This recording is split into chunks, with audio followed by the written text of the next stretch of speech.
Hello guys, so today we discuss about Krebs cycle. Okay, so Krebs cycle याद करने के लिए basic से सिंपल सा ट्रिक है जिससे हम लोग क्रेब्स साइकिल को अच्छे से याद कर सकते हैं। तो आपको ट्रिक क्या याद रखना है, सबसे पहले ये देखो, CCI OK SS FM O।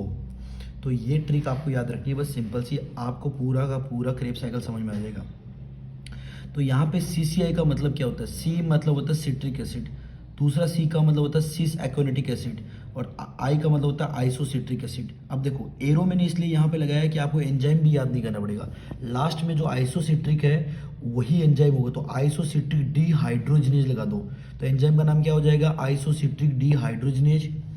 यहाँ पे O का मतलब होता है ऑक्सोलोसक्सेनिक एसिड, K का मतलब होता है अल्फा कीटोग्लूटरिक एसिड, ठीक है। और यह फिर से एरो लगा दिया, इसका मतलब हमारे पास एंजाइम आ जाएगा फिर से। तो यहाँ पे जो अल्फा कीटोग्लूटरिक एसिड है लास्ट वाला, उसके आगे लगा दो डीहाइड्रोजिनेज, तो यहाँ पे फिर से एंजाइम का याद हो जाएगा कि डीहाइड्रोजिनेज है। अब एस का मतलब होता है सक्सिनिल कोए, और दूसरे एस का मतलब होता है सक्सिनिक एसिड, ठीक है। और आपको फिर से एक एंजाइम याद रखने के लिए आपको क्या रखना पड़ेगा? लास्ट वाला याद रखो, सक्सिनिक एसिड, सक्सिनेटिक एसिड डीहाइड्रोजिनेज, या एरो पे, तो एंजाइम याद हो जाएगा साथ साथ में। फिर एफ का मतलब है फ्यूमरिक एसिड, एम का मतलब है मेलिक एसिड, और मेलिक एसिड के बाद में फिर एरो लगाया मैंने, तो यहाँ पे एरो से क्या समझा रहा है? फिर से एक एंजाइम आ जाएगा जिसका नाम क्या है? मेलिक एसिड डीहाइड्रोजिनेज, और फिर आ जाएगा लास्ट में ऑक्सलो एसिटिक एसिड।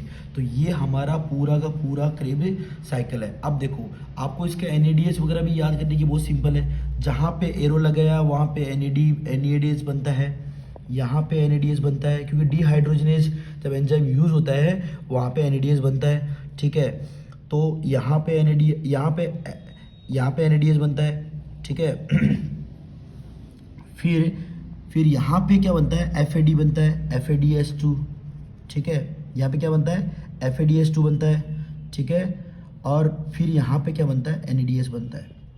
अब देखो, आप देखो, बस आपको ये याद रखना कि SS के बाद में FADH याद बनना है। तो हर एक क्रेब साइकिल में कितने NADH बनेंगे? 1 2 3 NADH बने, एक FADH बने। क्रेब साइकिल में टोटल, एक साइकिल में टोटल 3 अपने पास NADH बनते हैं, एक FAD बनता है। तो एक NADH में 3 ATP बनता है, एक NAD से कितना ATP बनता है? 3 ATP बनता है। तो आपको बेसिक से समझा देते हैं। तो 3 का कितना बनेगा? 9 बनेगा। और वन FAD से कितना बनता है? 1 FAD से 2 ATP बनता है। 1 FADH से कितना बनता है? 2 ATP बनता है।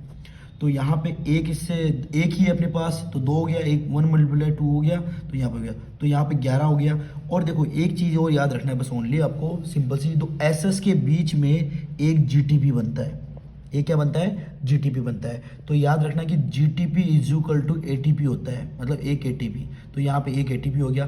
तो आपको बता देता हूँ कि क्रेब साइकिल में टोटल एक साइकिल में 12 ATP बनता है, ओके। और ये साइकिल 2 बार चलती है, क्योंकि पायरुविक एसिड से 2 एसिटाइल कोई बनते हैं, तो आपको 2 बार चलेगा, तो 12 कितना हो गया? 24। तो आपको बेसिक से याद रखने की प्रोसेस, सिंपल सी प्रोसेस है कि सिट्रिक एसिड में 24 ATP बनती है, और वो कैसे बनती है वो मैंने आपको वीडियो में अच्छे से समझा दिया है।